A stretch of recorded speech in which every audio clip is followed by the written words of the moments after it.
Welcome to another episode of Buckets and Breakdowns, presented to you by Ballislife. We got a special one here, a special player, a winner, all three levels, high school, college, NBA, overseas, straight champion, glue guy to the team, a leader, high IQ player, point guard, floor general, man, utility guy, anything you need to get the job done. Clutch. We're going to talk about how clutch he is in a second. Mr. Mario Chalmers, thanks for joining me, man. No problem. Yes, sir. Yes, sir. So, where you at right now? I'm out here in Thessaloniki, Greece, playing for a team called Aris. Really? How's it going? Seen better days. But it's not too bad. We dealt with some injuries earlier from our big man and kind of set us back. But we trying to figure it out. Got a young team, so we're trying to figure it out day by day. That's what's up, man. I want to talk about your journey, man. You started out, first off, where you from? Alaska. It's a couple guys that came out of Alaska. You got Trajan Langdon, you got Carlos Boozer, my guy. Man, talk about the scene out there. A basketball scene in Alaska, man. What's that about? It was very slept on for me growing up. Not a lot of people really believed in Alaska basketball just because, we didn't really have a lot of big names. And, the two big names we did have, they paved the way for us, especially Trade, who was, probably one of the first ones to even make it professional, just out of Alaska, period. So, I always take my hats off to those guys. I'm still very close to Trajan and Boozer. Those are two mentors for me growing up. So for me, I just try to stay in the gym as much as possible. The competition in Alaska was decent. I'm not going to say it was the best of the best, but, it was decent. But we had a lot of people that played basketball. So you get different variations of basketball. I mean, you're a hooper, New York people have their different swag. Chicago people have their different swag, So we was getting all of that in Alaska. So just for me, that was able for me just to take different things just from different players that I watched growing up and be able to apply to my game. So when I went to the lower 48, I was able to compete with those guys and really hold my own and really stand out. And, that was the biggest thing for me, just trying to make it out of Alaska and try to put Alaska on the map, keep it going. So you went to Bartlett High School, right? It's where it started, where you starting to get these accolades, right? Three-time Mr. Basketball Award, three-time state champion? Yeah, two-time state champion. Two-time? So, and then you were All-American. Take us back through those days, as you were starting to receive some notoriety and, you started to kind of, feel like, hey, I'm up. I gotta keep this going. What was that like? What were those days like? Truth be told, I never felt like I was up just from growing up in Alaska. A lot of people will say like, oh, you're not going to make it. You're just going to be one of those good players that's in Alaska and never make it out. So I had a lot of doubters for me. So for me, that was always the chip on my shoulder every time I stepped outside of Alaska was, okay, I'm going to prove people at home wrong that I can hang with these guys and put Alaska on the map and show people that, we actually do got some hoopers in Alaska. And, that was the biggest thing for me is I think that's what kept me so humbled and never thought like, oh, I've arrived or like, I'm this type of player, I'm that type of player. But, I've definitely had moments. I'm not going to say that just from, being a McDonald's All-American, going to ABCD camps, getting invited to Nike camp, all the college letters being wanted by every college in pretty much America. So, I knew what I was capable of. I knew the type of success I had, but I just never let it go to my head because I know the other side of that, what can happen.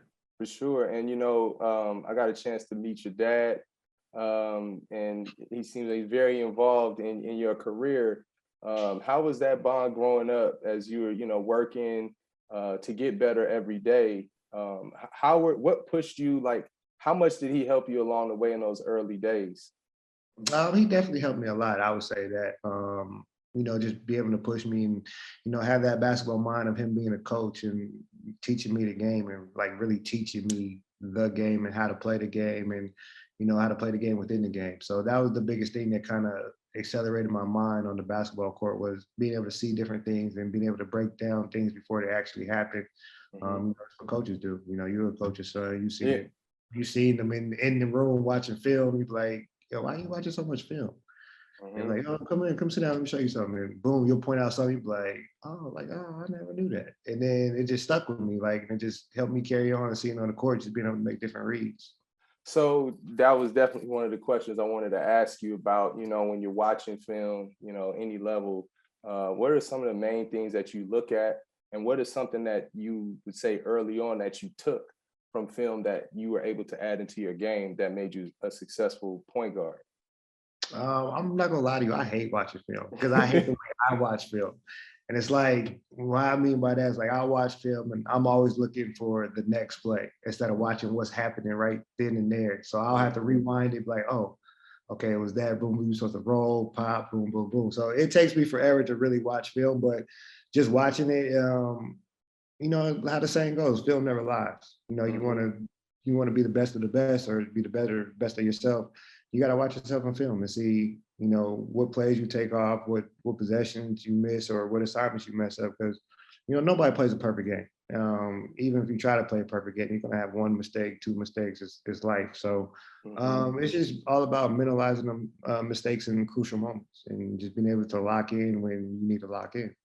So, you know, we're going to get into that, the crucial moments where you always kind of rose to the occasion, the big shots. And, you know, we're going to get to that as far as, you know, you go to high school, you get a chance to figure out what school you want to go to. You're being recruited. You chose Kansas. What was behind that?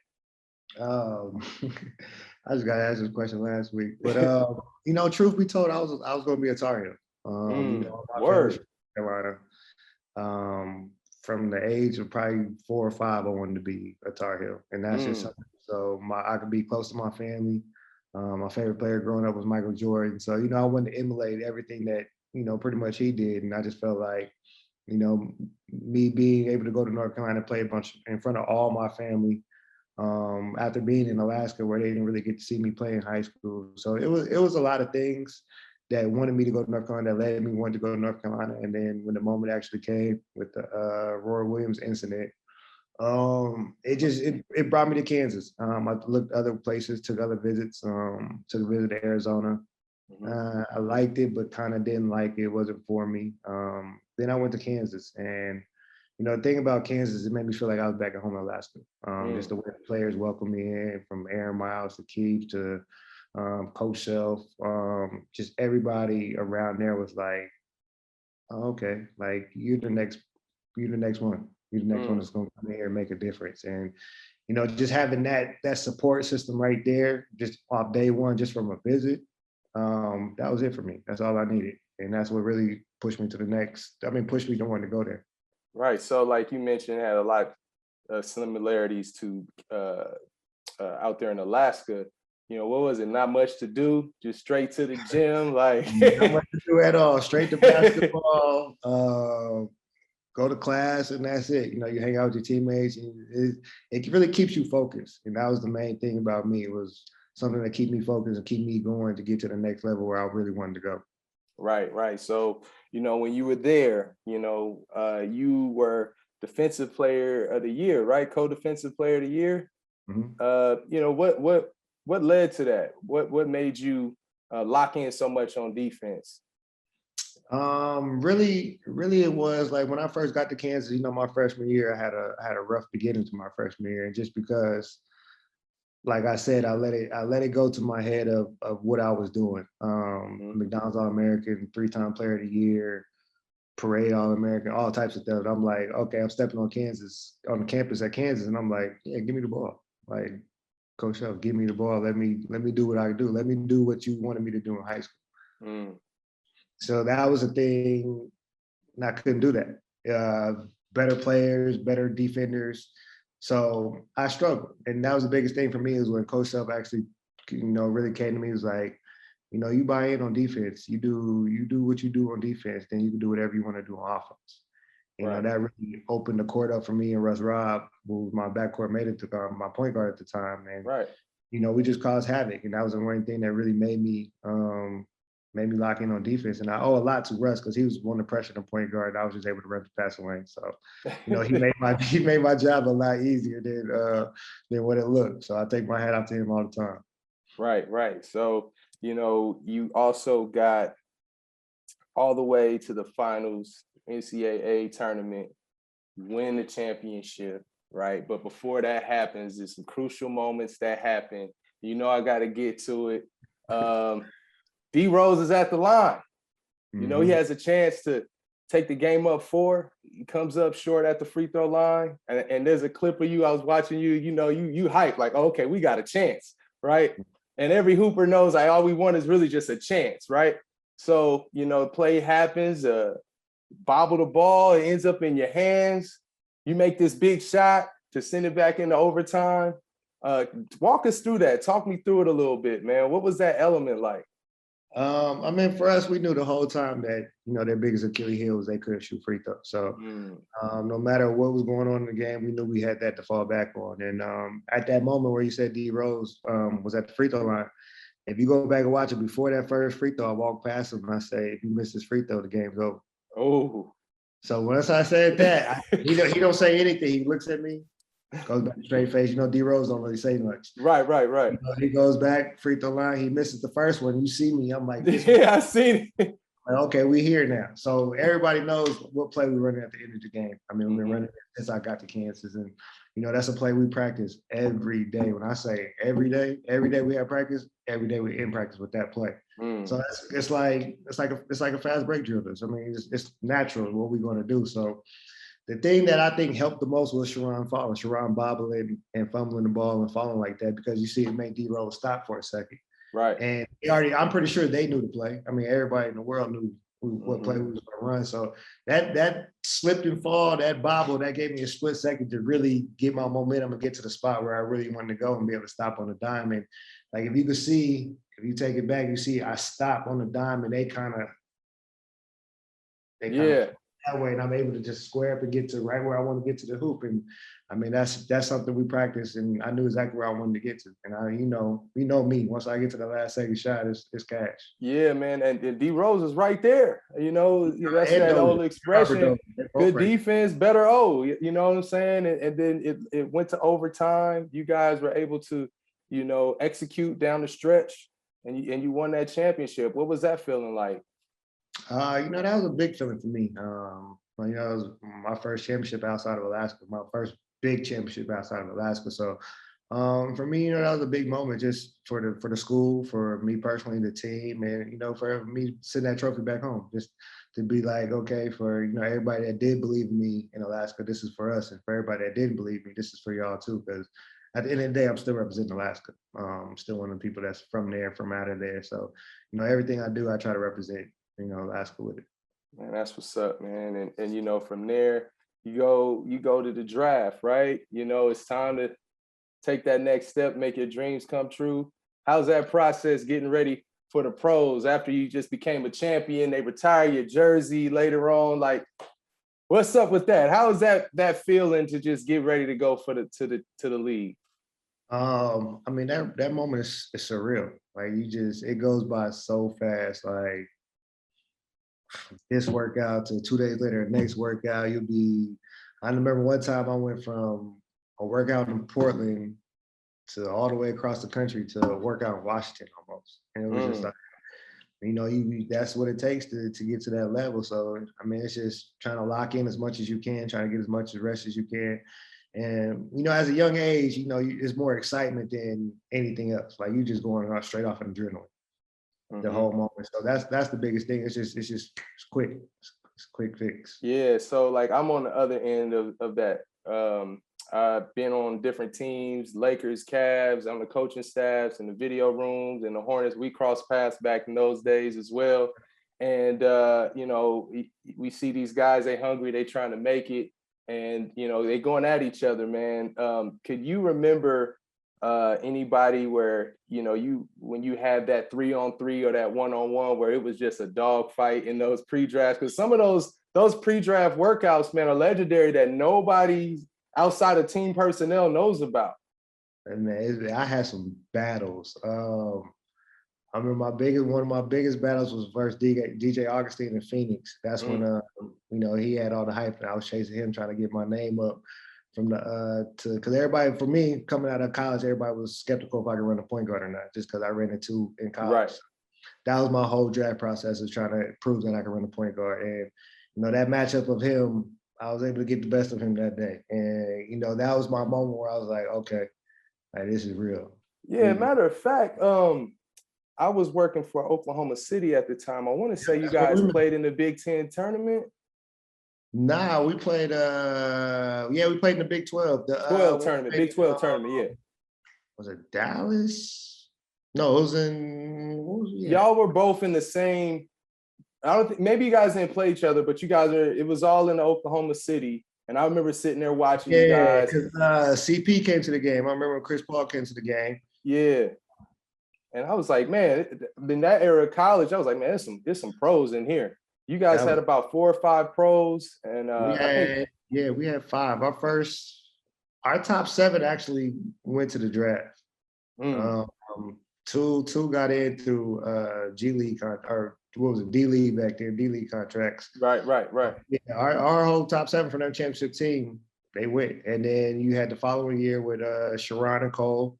So, I mean, that championship team, we probably had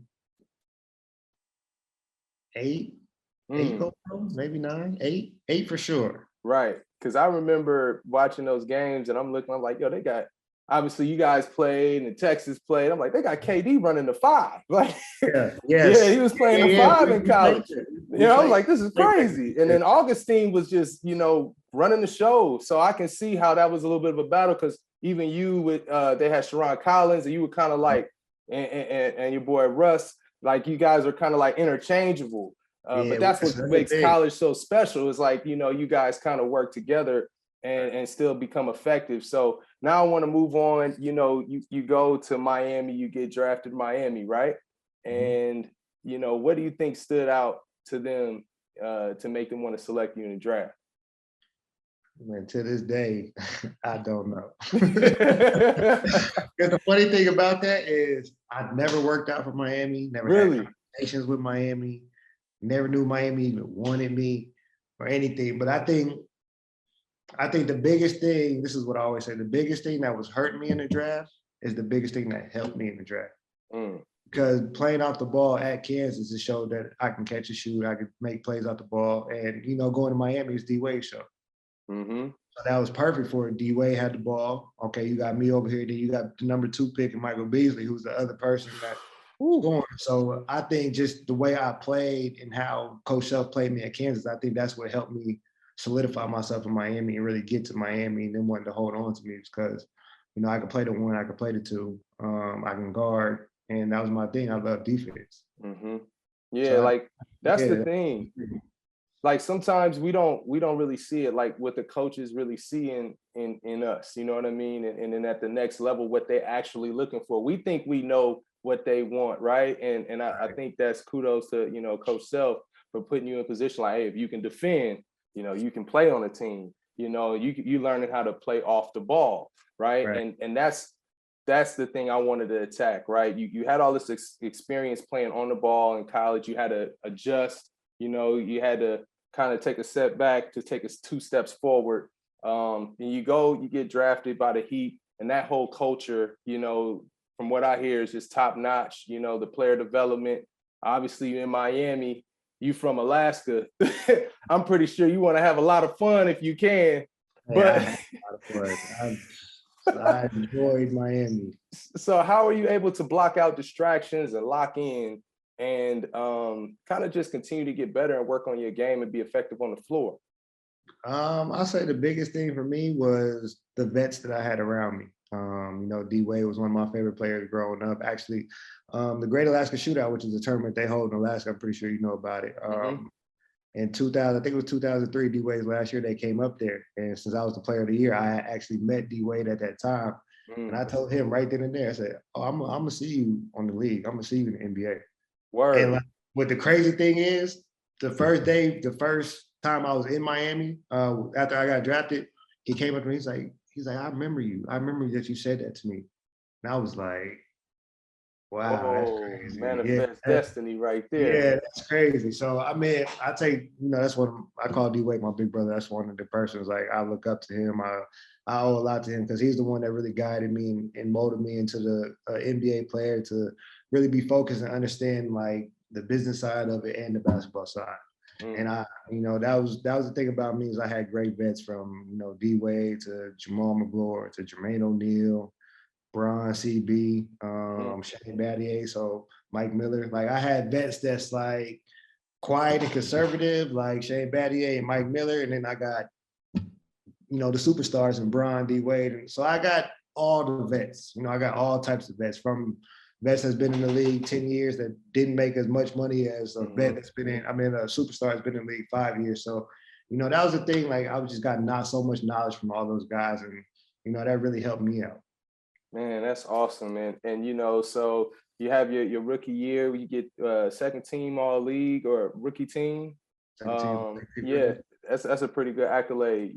Just kind of letting people know, hey, I'm here, and you know what I mean. So I ain't gonna say wow, but I should have first team. I believe it. I know you ain't gonna settle for second, but at the end of the day, I should have been up there. People is voting. It's all kinds of stuff. Who knows what that process really is? But you recognize. When I first learned about politics. Hey, they as usual. Exactly. So I want to talk about also. Okay, I seen that you were wearing number 6. You had to change 15. Bron came, got the number 6. Let's talk about that whole hype of Bron coming in. And he's making these, declarations, or he's telling everybody, says we're gonna win 2, 3, 4, all of that. How excited were you, and how did you feel like, okay, when did you realize, okay, like I need to really get in the lab right now? Like what was all that? Because Chris Bosh, D Wade, yourself, like you guys had a lot of firepower, man. Bird, man, it was. Go ahead, break it down. First thing first. I was number 6 because Mark Blunt, who was on the team 3 years before Bron came, he was number 15. He wouldn't give me the number. So Bron was coming. Mark Blunt was a free agent and left. So 15 was wide open. So I was already switching back to 15 because that was my college number. That was your number. Hey, let's clear that up now. Okay. Yeah, I want to clear that up. So he never took my number. It was already in transition before he even said he was taking us to South Beach. So that's the thing about that. Even though I did get stuff for my number, though. I did get a little special. A little stuff on the side. But see, that's what's good about these shows. You're able to kind of put things out there on the record that people don't know about, That's what's up. So, obviously now you're in Miami, right? You're playing with LeBron, D Wade, Bosh, all these skills that you were able to develop along the way, learning how to play off the ball in Kansas, being a point guard in high school, and being able to dominate the ball, making good decisions, being a coach's son, knowing when guys are supposed to have the ball and when you're supposed to find your chances to get your buckets and be effective. How were you able to really blend in your game with the rest of the superstars? It definitely took a while. When Bron first came, I was coming off an ankle injury. I had popped 4 ligaments in my ankle. So, that whole summer the team was working out. I couldn't do anything. I was just sitting there. And so when I finally got healthy and started actually playing with the team, it was probably late November, early December. So it took a while for that chemistry to get going. But, they had different point guards. They brought in Mike Bibby. They brought in Rayford Austin, Carlos Arroyo. So, they kept trying to bring somebody in to fill that role of point guard, off guard, catch and shoot guy. So nobody really worked out. And then, it came to that first finals when we played Dallas. I was knocking down shots. I was able to defend. I had a matchup of JJ Barrera most of the time. And, I really was able to hold my own and stand out in that series, even though we lost. But I was able to show, different things to Pat Riley and to Spo, to D Wade, to everybody that, he's going to compete every night. He's going to bring it no matter what, no matter if he's scoring or if he's not scoring. He just wants to play basketball. And coming into that following year, I had a talk with Coach Spo that summer. And he was like, you got to be more of a leader on this team. I understand, like, you got D Wade, you got Brown, you got CB, but I want you to be one of the guys that can be a voice on this team, and you're going to have the ball a lot. to make the plays. Not saying that you're going to be the guy to make the plays, but you're going to initiate things and get things started. So you got to be more vocal and be able to, talk to them guys. And, as a rookie, second year player, you don't really feel comfortable yelling at a superstar at that time. Especially if somebody you look up to like D-Wade or Bron or CB, kind of like, right. Yeah, you kind of more passive, like, and then it was just, they would get on me like, yo, be more vocal. Tell me to go here, So it was more like me having to open up and be the person I used to be. Like in high school, hey man, get over there, do that. And then being with those guys, they usually do it. I'm in the corner ready to catch and shoot. So when the roles reversed, it was just I had to get more comfortable with it. And once I finally got more comfortable, started clicking, everything was clicking. It was like those guys really welcomed me and brought me up to speed with them instead of like me trying to figure it out and catching up to them. And that's what really helped me out. Like Brown would take me to work out with him. Just different things off the court. D-Wade would take me to work out. I even had moments with CB. We would go work out and just try to get better and better corporations just between us two or us three or us four. And, that's what really helped me was the extra work and those guys being able to teach me. And the biggest thing for me is I learned how to listen, That was the biggest thing for me is I learned how to listen and really comprehend things like that and understand them. And that's what, able to help me stay in the NBA as long as I did. So I have my own theory, right? And you touched on it a little bit with the Mavs. You guys losing to the Mavs in the finals. I have a theory that, you really get that hunger once you lose together, in the pros. I think that everybody has to feel that pain together collectively, and especially the core of the team to really like almost right after that loss, like, hey, it's time to lock in. We gonna get back. Yeah. And that was the thing for me is like I had been through that twice because like first time was, my sophomore year at Kansas when, we was at the Elite Eight, we played UCLA in Santa Barbara. And that was the worst game I ever played in my life. Like ever. 7 turnovers, 1 for 7 for the field. Like, and I felt like I let the team down. So for that summer, that whole summer going into my junior year, my goal was to get stronger because that's all he kept doing, bodying me, knocking me off my spot. I couldn't get there. So my thing was get stronger, keep working on your game, but get stronger. And then coming into this one we lost to Dallas, I had to think like, okay, what was I doing wrong? I was like, really nothing. Like really nothing wrong. So it's not getting better not adding something to my game. It's getting better at the things that I already do. Right. Working on sliding your feet, working on getting over screens, working on hitting the open shot. Like I used to have this drill that me and my trainer used to do where I just run down the court. Just run down back and forth, touching lines. And he'll say, stop, catch a shoot. Go back and run it. Because in playing with those guys, that's what happens sometimes. Those guys get going, they get in a little rhythm. You don't know when you're going to shoot. You can shoot the first quarter, you can shoot in the fourth quarter. Right. So that was the thing, like just always being ready, always being in a little bit of rhythm. And that was the biggest thing that really, kept me going, kept me helping and helped me with that team.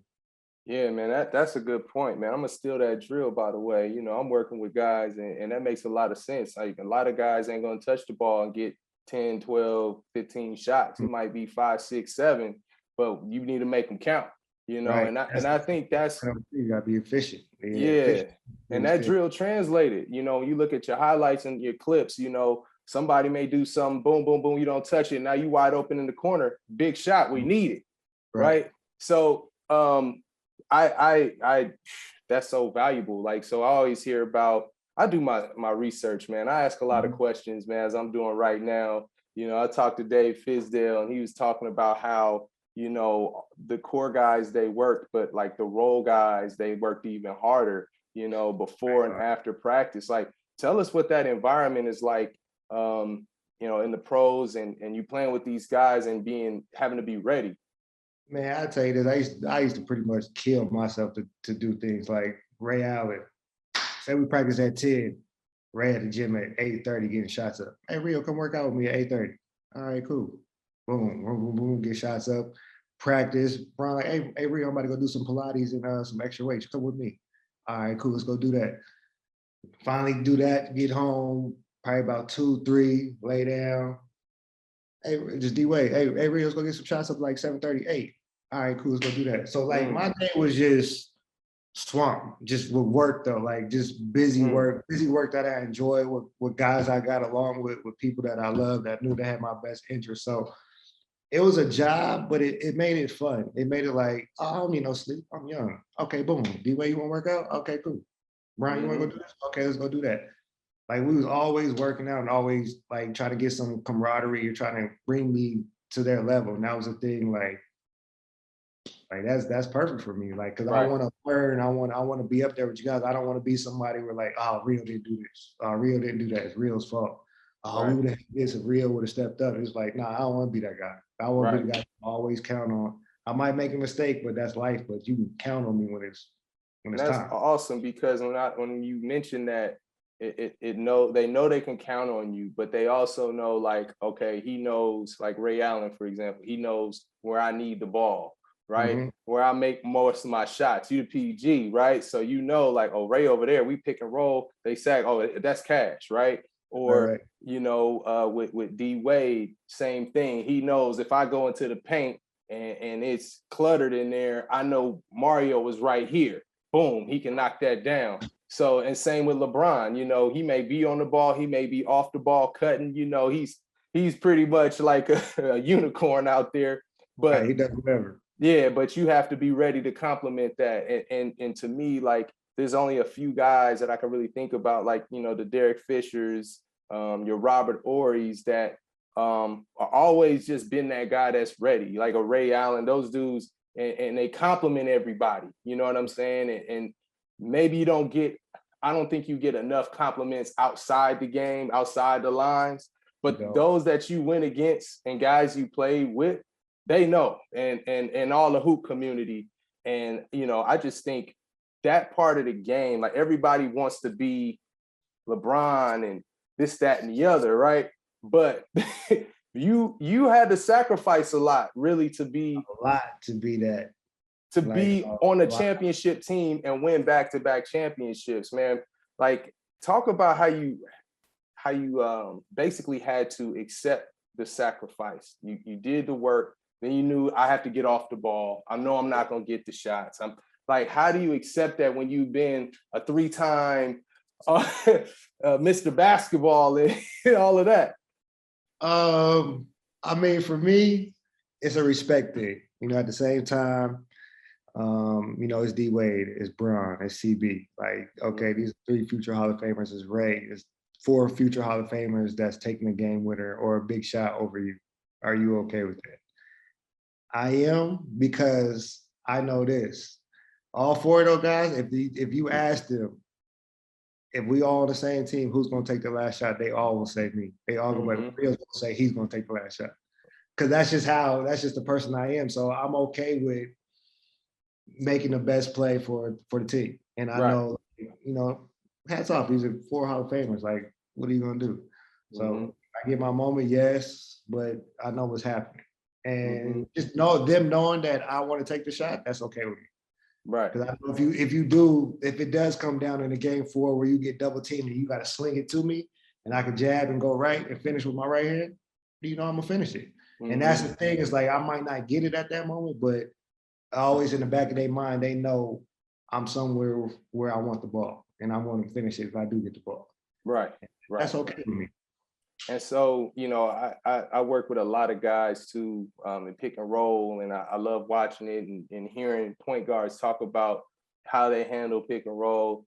You had the ultimate weapons. I would say you and maybe Rondo, probably the best guys to have all the weapons you need. You got Birdman that go catch lobs, and you got Chris Bosh that can pick and pop. He can roll too, catch it. You know, you got Ray over there, you know, filling up or staying in the corner. You got LeBron cutting on the strong side, D Wade. You got too many options. You're too much. Yeah, like, let's talk about pick and rolls, man, and how you're able to read and know, you know, which guys need the ball, and when you would even take your shot. Like, that's a lot to have a lot of options. You know what I mean? The thing about that is, like, Kansas was a big pick and roll program, so you know I had been running pick and roll since high school, pretty much. So the difference was, in high school, I was always able to get my shot. That was the first option for me to get to the shot or me to get to the basket. So as I went along and got on better teams, I was able to make different reads. Like, okay, if I'm coming off a screen and I split the defense, I know at Kansas, B Rush is going back door on my left side every time. So as soon as I get to a spot, I just know to throw it up. Or I know it's gonna be a fade screen over here for B Rush to go corner, and that's my other outlet. So it was just like as a team, as the better the team I got, the better the team got, the better my decision making had to become. And that was just the thing, was being able to read different things, and even reading the defense and being able to be aggressive, but still not look to score, still be able to draw him and get the lob to a Bergman or hit Ray in the deep corner on a cross court pass, like you said, for a three. So it was just, as a team got better, I just had to make different reads and definitely learn. Definitely learn where guys are going to be, learn their movements, learn how to read the defenders on screens, and just where people's going to be. So just for me, coming off a pick and roll, I never look at my defender. I always look at everybody else. If the screen is great, my defender shouldn't even be there. Right. And you had good moments. Obviously, I've been watching film. I started in the film room, man, and I still remember those clips. And I went back and looked at some older stuff. And you had good pace, man, coming off the screen. You're never too fast. Weren't too slow. You were able to keep your dribble alive, somewhat of like the Steve Nash. You kind of go under the rim, keep your eyes up, and you were able to find people or even get your own buckets. Like, how do you develop that pace and that poise and patience to make a play and not rush into it and make the right read? First off, it was an ankle injury. I couldn't go that fast. I mean, that's first off. But just being able to not outrun the moment. And, that was the biggest thing that Coach Spokes always say is don't outrun the moment. Don't miss the moment. And, for a split second, you're going to have that read. You're going to have that pocket pass, or it's not going to be there. So with a CB, I know it's going to be a quick pocket pass early. With a Birdman, I know I can keep it. I can hang. I can keep playing with the center man, see what he's going to do, and then I can just throw it up and Bird's going to get it. So it's just different things, like just learning how to read different possessions. I know different angles, spacing. Really, D Wade taught me angles, and once you get an angle on somebody, it's hard. It's hard to defend them. I believe in the angles, man, for sure. I'm so full of believing angles. I teach my kids angles. Yep. That's the biggest thing. Once you get an angle on somebody, it's hard. It's hard to defend them. It's hard to stop them. Right. So this is something I do. I mean, I was a shooter, you know what I mean? A little bit of a combo guy, but I was a shooter. And, I kind of stole some stuff from like a Reggie Miller, Kobe Bryant. So like, there's positions you can get into where that somebody's got to throw you the ball. And I felt like you were one of those guys that knew. Definitely. I mean, hey, when you got 3 superstars, 4 superstars, they get locked in on the rim sometimes. So you gotta be somewhat of a distraction. So you can't. Hey, yeah. So I gotta get my shot too. What I'm saying? Like, it could be a rotation on the pick and roll. Your man helps out, or somebody, D Wade leaves his feet. He's stuck in the air. Explain that. Like, how vocal were you in those moments, or did they just know you were there? Early on, I was very vocal about it. A little bit too vocal sometimes when we kind of throw the playoffs. So I just, every time out, I used to be a reminder like, hey, D Wade, I got your back. Do you ever get in trouble? Hey, Brian, I got your back. Do you ever in trouble? I'm gonna be there. Don't even worry about it. And that was just the one thing. Like, if you always see me, I'm always creeping. Hey, and that's the thing. That spot, like, okay, if you shoot it, okay, I'm the first one back on defense. Because exactly. I know I'm not going to the offensive rebound. Like, that was never my job after high school. Like, you was the first one back. Not crashing. I'm always creeping. Oh, okay, boom. And that came from the drill I was teaching about. Like, I would literally put 10 minutes on the clock and just keep going. And you getting cardio. I love that. I'm still in it. That's hey, anybody working with me, we doing that drill. ASAP. Hey, I'll do it. I'll come be an instructor. Man, I need you in there. And so, yeah, for sure, man. It's it's so funny. I call you the unsung hero, because like, people don't know, like, the superstars may get stuck and need to be bailed out too. You seen Kobe kick out some passes, Ron Artest. You saw MJ threw it out to Kerr. Like, and that's you know what I'm saying? And it doesn't get a lot of praise, but I always recognize that stuff because that was me. Yeah, I go and play at the pickup run sometime. I know I'm not getting the ball unless they have to throw it to me. Yeah, I'll be and if there. I get my opportunity, I'm gonna make it. That's what I'm saying. You got to be efficient playing with them guys. Like, okay, you miss 2 in a row, you might not see you might not see the ball for the next 2 games. So you gotta hit one of them. Facts. So I'm gonna move forward from the Heat days. You go to Memphis from there, right? Get an injury. How do you deal with injury? You get injured again, basically. How do you handle it mentally? How do you get through an injury and bouncing back? Mentally, I lost to this one. I'm not gonna lie. I lost to this one just because for me, I had a lot riding on that season. That was my first free agent season away from Miami, where and that was a moment I started coming into my own. Mike Conley had got hurt early that season, so I had really stepped in for him and became part of the grind team with Tony Allen, Zebo, and Marc Gasol. So coming into that spot, like I feel like they really needed me, and it was really a lot on my shoulders. So, once I did get hurt before that game in Boston, I had a meeting with the front office in Memphis, and they was going to offer me a high contract somewhere in the range. I was going to be up there, one of the high paid players, and it was something that we work for. And coming into that next week, when I tore my Achilles that game in Boston, I just seen everything go. Everything that I worked for, everything that, I've been blessed with, I just seen it all flash before my eyes. And, that was the biggest thing of, just being by myself for the first time without basketball.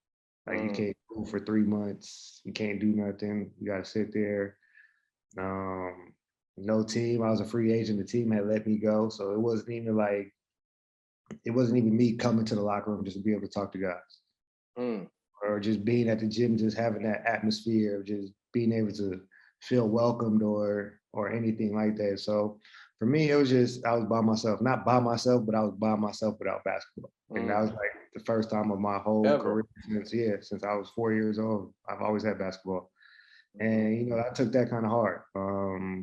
And plus with that, I had 4 different surgeries for my Achilles. That my stitches wasn't reacting with my body and they kept coming out. So that's what really took me longer and longer to heal.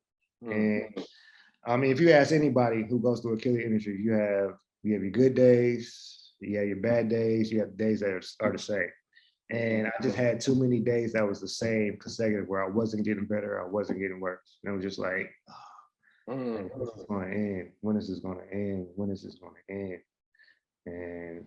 And I just had to pull myself out of it. Thank God for my family. Thank God for friends like you, friends, Fizz, D-Wade.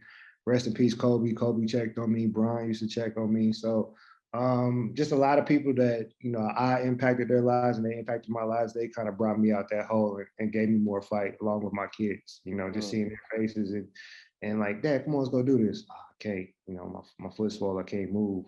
And they'd be like, oh, see the disappointment on their face. And I was like, nah, I gotta get out of this. Like I gotta figure this out. Yeah, I'll put my boot on and crawl if I have to. So just all of that brought me out of it. And then I was able to really, get back in the grind and start feeling my foot was better, start feeling healthy about myself and started grinding again. And then that's when I got picked up by Memphis.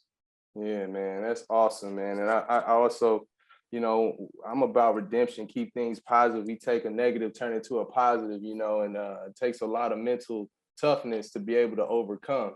Some people don't bounce back, and hopefully you sharing your story is going to inspire the next kid or the next person that takes an injury and to be able to handle it. And we also, we human. I think people look at pro basketball players as being some more than human, but like, yeah, we get down, get back up, and It was like that. I told myself, I was like, I would never get hurt again after I tore my ligaments in my ankle. I was like, I'll never get hurt again, like ever.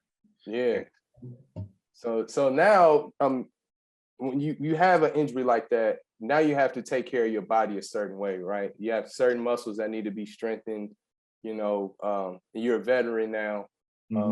Probably taking your body a little bit more seriously than you probably have ever done after an injury like that. Like, talk about that. Like, what are some of the things you do to take care of your body during that time? Maybe, you go from younger to being a vet, being older, but still can still hoop. But Right. talk about how important it is taking care of your body. It's very important. Everybody knows Father Time is undefeated. So, it's gonna catch you eventually. And for me, like you said, at a young age, seeing D Wade and all them guys just ice after every practice, like, man, why y'all icing? Y'all 25, 26. Like, I'm 22. I'm not icing. But it's not about what's going on now, it's prevention for later. And that's what I didn't understand at a young age. So after I tore my Achilles, that's when I kind of really started tuning into my body, started figuring out what muscles I need to work, how to prevent different things, and just different ways to be stronger. And that's why I started taking yoga. I do yoga every summer. I do more band work than actually heavy lifting, just because I'm a guard. I'm not somebody that's a high flyer. I don't need to be doing all that. I just Right. get you off me a little bit, be able to take a contact. So right now, for me, it's just more maintenance work. You're gonna get stronger every day just by being older at our age right now. So it's more band work, yoga, light lifting, and just keeping my body down, eating the right food. I didn't cut out red meat and stuff like that. So that's the main thing for me, is just trying to be clean with my body. Right. So you go from Memphis, you go overseas, and you win a championship, man. That's what I'm talking about, the redemption, man. Like, break that down, man. Like, how that came about. I'm not gonna lie, I put an asterisk by that championship just because, Really? like, they was there the whole season. I got there in March and the season was over in May. So like I will say I contributed to the team, but I won't say like, oh yeah, I won a championship, I did all this. No, I helped. I was a vet on a young, good team that was already on the way to being in the finals and being able to win a championship. So at that moment, it was more about the mind than actually me playing the game of basketball. Just keeping those young guys' spirits up, because they all looked at, oh, we got Mario Chalmers, two-time NBA champion. Like, is he gonna come in here and be on like a bully type big man, big person, or is he gonna be cool? And so I just came in there as a regular person. Like, I'm just here to help. Like, I'm not trying to take over anything. I don't know nothing about European basketball. I've been in the NBA. I don't even know this team. I don't barely know anything. So it was more of a learning and being a vet for that. So yeah, I would say I helped to win the championship. That's a value, though, bro. I did the vet way. When you win a championship, everybody want a little piece. Like, okay, how can I do that? Like, if you really a competitor, right? So I know what you mean. Maybe like on the floor, you probably felt like you could have did more, but like when you're a part of the team, like every little bit counts. That's what I said. I was the mental part of helping win the championship. Right. Like a vet, like a real vet that's at the end of the bench, did his time. He's just, hey, you see that? Okay, cool, good. All right, keep playing. We good. Yep, I feel that. That's how it was for me. So now we got to move on, because this is where I come into play. We moving forward. You get a phone call from me. I had to dig in the crates. Hey, who know Rio? I need his number. I need to highlight it. Yo, we talking about the big three. About the big three, man. You had a lot of questions. I really wanted you to get involved. I was so happy you got involved. You were a part of a year that really raised the level of competition, the respect for the big three, the talent level just went all the way up, man. You got to break down your experience with the big three, with the three-headed monsters, Rashard Lewis, Mahmoud, Larry Sanders, man. Come on, break it down, man. Hey, I'm gonna say this. I love the big three, but y'all almost lost me in the beginning. Oh man, almost, and I'm gonna say why. First game we in Detroit, and that's when y'all first added more people to the team, so only 5 people can dress. Oh yeah. So GP hit me before the game, Gary Payton, and was like, "Yo, I'm gonna dress Trey Simmons, and I'm not gonna dress you." Ooh. I'm like, no disrespect to Trey, but like Trey Simmons, Mario Chalmers, what name is gonna be bigger? But I understand that y'all are like family. Cool, whatever, whoop-de-whoop, whatever. I'm in Detroit. my girl from Detroit, so I'm gonna hang out with family. I ain't. So y'all almost lost me. Then next week, that next week we played Brandon Rush. You know, that's one of my best friends. So it's right. All right, I'll be back. Here I come. I'll be on this one. And then being able to play and just seeing how much fun we was able to have, and just the camaraderie of the guys. Like, it's like a real vet league. You know, like being around. Most of my career, I've been around vets, so I would see vets compete in practice. F you that, mother F that, boom, boom, boom. After practice, yo, what's up? You want to go get lunch?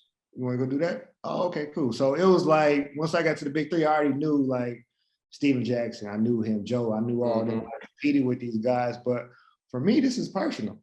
Like, you guys were superstars. Y'all was able to do what y'all do. I had the big three. I was a complimentary player. Now I'm about to have the ball, and I can show y'all that, oh yeah, I can go. I was really in the league for a reason. So like, for me, it was more than just that. So that's why I loved it. I had fun. And you see me every game, I was trying to go. I already know. And I'm gonna tell you, one of my favorite moments was when we played in Kansas.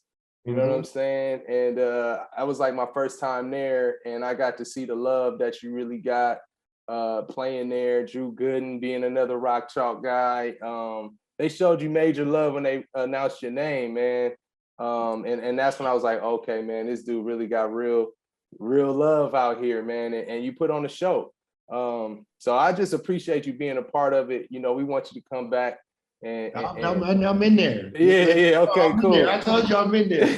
Cool. We need till I quit. Yeah. You know, when you get back, you got to get your 4-pointers. You got to work on your 4-pointers, man. I've already been working on them. Call me Logo Rio. I've been working on them. Every day in practice, I work on my 303 game. So hey, you said Logo Rio? Is that what you said? Oh, okay, we're gonna roll with that. Rio's coming back, 4-pointers. That's what I'm doing. All right, so you know, the last part is kind of like a fill in the blank, man. You know, I don't want to take too much more of your time.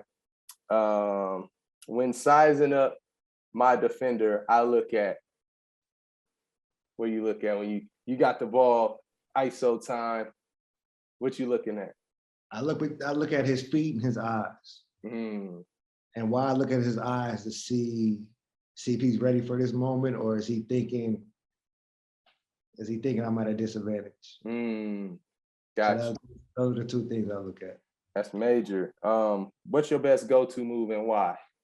Ooh, you trying to get me to tell my secrets? Yeah, you know, we gotta know, man. Big Three coming up, man. You know they're gonna be sitting on my move, man. Mine's gotta be the right to left step back, right to left crossover step back. I think that's the one I perfected the most. So you do that. I was gonna ask what the counter is, but I think I know what it is. A little hezzy. You know what the counter is. Only one or two things I can do off that. It's going up. Is either hezzy or is another step back. Yep. I'm already on the double joint. Yep. All right. If you could add something to your bag, what would it be? Ooh.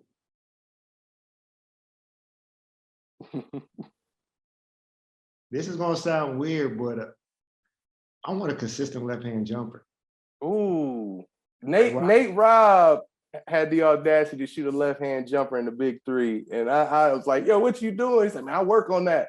It wasn't ugly though. It didn't look like broke. He just barely missed it. I want the Steph Curry on the left hand and the Mario Chalmers on the right hand. Ooh, that's cool. Okay, that's what I want. Okay. Let's see. Now we're gonna go to another thing. What's the best go-to move of all time? And it really come down to two. I think it's the sky hook and the fadeaway. I'm going to MJ fadeaway. Fadeaway. Man, everybody wants to roll with the fadeaway. Okay, it's cool. That's our era though. Yeah, but I'm a guard. I'm not jump hooking over too many people. That's why I feel you. I feel you. So, okay. That's cool. Everybody, it's not an opinion. You know, I grew up Laker era. You know what I'm saying? You different. You There's really not a wrong answer. There's no wrong answer. There's no wrong answer. What was your career high in any level? High school, college? 60 in AAU. Tough.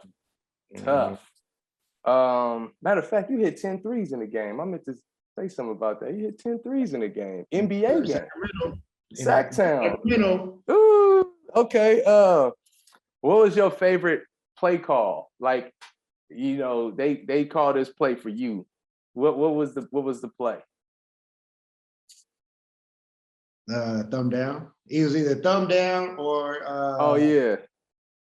Or the play where we stole it from Boston is where Kendrick Perkins and KG used to meet at the free throw line, lock arms, and come up and set that little hug and double screen. Oh. That play and thumb down, the high pick and roll. Those are my two favorite plays. Oh yeah, high pick and roll. Okay. Blank brought the best out of me. It could be anything. It could be somebody you play against. It could be a coach.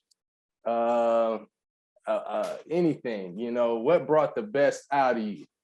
Like you saw it either on the calendar or you know, it could be a teammate. That's tough. Just because, like, before Bron got there, it was always Bron and CP. Those are the two people I always want to play against. You know how much CP is. CP was a mentor for me. For sure. New Orleans, all that. So every time I play against CP, that was the guy, like, yeah, I got to get the best of this matchup. And some of them I won, some of them I didn't. So, hey. Facts. I got two more. I'm going to get you out of here. Because this is all about buckets, right? Allen Iverson crossover or the snatchback? Who snatched back? James Harden snatched back? Hey, yeah, let's go, James. Give me AI crossover. Ooh, okay. These ain't easy. These are not easy. Okay, last one. Floater or Euro step? Oh, you know, I'm a flotation device guy. I know. I gotta get the floater. That's me. Right. Facts, man. Well, look, Rio, I appreciate your time, man. It's been a pleasure kind of getting this information, man. We're gonna wrap again soon, you know. Looking forward to you in the big three. And man, I just wish you the best out there, man. A lot of people be struggling out there overseas, man. You look like you holding up, you know, you shaved up, you don't have to. Yeah, I ain't gonna lie. I found a little African lady to twist my hair, so I'm good like that. Good, okay. I'm a little barber, so I'm okay out here. That's what's up. Out here. That's what's up, man. Hey, it's a wrap. Buckets and Breakdowns. Coach Thomas Scott, champion. Mario Chalmers, multi-champion. My God. And we signing out. Peace till next episode. My guy.